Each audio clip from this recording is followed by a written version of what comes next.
Aujourd'hui est la journée Belle cause pour la cause. C'est une journée qui met en honneur en fait la santé mentale. Vous savez, dans le fitness, on parle beaucoup du physique. Le contenant, c'est très important, la santé du corps et tout ça. Mais il ne faut pas oublier que le cerveau, c'est hyper important. Comme on le dit, un esprit sain dans un corps sain. Et je pense que je suis bien placé pour vous en parler. Durant plusieurs années, j'ai souffert d'anxiété généralisée sans trop savoir qu'est-ce que c'était. Je le vivais comment? À chaque discussion que j'avais avec un individu, je me demandais, est-ce que j'ai dit la bonne chose? Est-ce que j'ai agi de la bonne façon? Est-ce que, vous voyez, donc je me posais toujours énormément de questions par rapport à mes interactions avec les gens. Et une fois que ça a été non diagnostiqué, donc j'ai continué à baigner à l'intérieur de ça, ça a pris d'autres formes. Ça a commencé à affecter ma vie professionnelle, ma vie personnelle, pour finalement se résulter en une dépression en automne passé. Ce qu'il faut comprendre par rapport à ça, c'est que lorsque quelqu'un est en dépression, il a l'impression d'être dans un tunnel, ok? Il a l'impression d'être tout seul dans son univers. Il se crée un univers qui est parallèle à lui et qui lui est propre. Où est-ce que il y a plein de choses qui lui arrivent qui sont dramatiques, qui sont graves, on met la seule anxiété et tout ça. Et peu importe qui vous êtes, peu importe qu'est-ce que vous dites à ces gens-là, du genre ça va aller, ça va bien aller, arrête de t'en faire, ça n'a aucun effet et aucun impact, ce genre de paroles. La raison est simple, c'est qu'on est comme ça et on a l'impression de se faire énormément juger.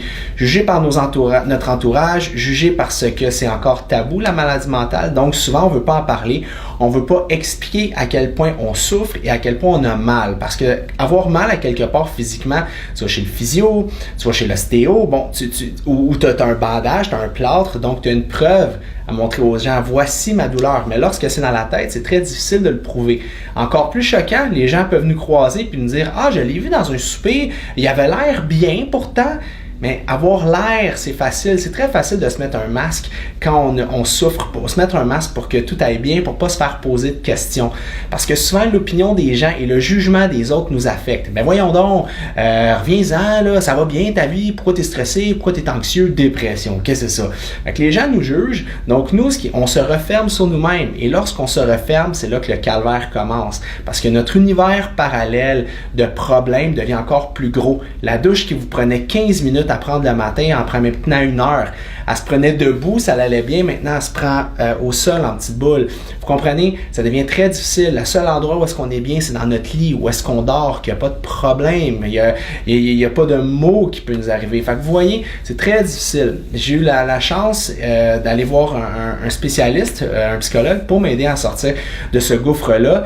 Et j'en suis extrêmement reconnaissant parce que ça m'a permis de ne pas commettre l'irréparable. Parce que souvent, ce qui arrive, c'est que dans l'univers dans lequel on vit, quelqu'un qui est en profonde dépression, qui est rendu loin dans le processus, a l'impression que la vie ne vaut pas la peine d'être vécue. Donc, pourquoi la vivre? Vous comprenez un petit peu? Donc, il faut faire très attention. Il faut être à l'écoute de nos proches pour vraiment être capable de déceler les petits signes de ça. Et ne pas les laisser se renfermer sur eux-mêmes parce que c'est là que ça devient le plus dangereux parce que les réalités virtuelles qu'on se crée ou notre espèce de monde parallèle devient notre propre réalité et nos problèmes qui sont peut-être comme ça ont l'air comme ça pour nous, donc ça devient très difficile. Si vous reconnaissez un de vos proches, si vous vous reconnaissez dans cette vidéo-là, ne gênez pas de le partager, ouvrez la discussion avec lui, c'est ça qui est extrêmement important. La raison pourquoi je décide de faire ça, c'est qu'à mon sens, on doit utiliser notre visibilité, peu importe qui vous êtes, pour aider les gens et d'en parler. Si j'arrive à aider une seule personne avec cette vidéo-là, à prendre des actions, à vraiment poser des gestes positifs pour s'aider, parce qu'il faut s'aider avant d'être capable d'aider les autres, je vais en être extrêmement reconnaissant. Souvent les gens me disent, j'en viens pas que toi, tu files pas et tu as ces problèmes de santé mentale là. Mais c'est pas parce que quelqu'un n'est pas un mendiant dans la rue qui ne souffre pas nécessairement en silence dans son cœur et dans sa tête. Vous comprenez? Fait qu'il faut qu'on laisse les tabous tomber un petit peu. Pour chaque personne qui va partager cette vidéo, FD Fitness s'engage à donner 10 sous à la cause de Belle cause pour aider la santé mentale et aider surtout les gens qui en ont besoin. Je vous remercie de votre écoute. Ça m'a fait extrêmement plaisir que vous m'aviez écouté jusqu'à la fin et je vous souhaite une heureuse fin de journée.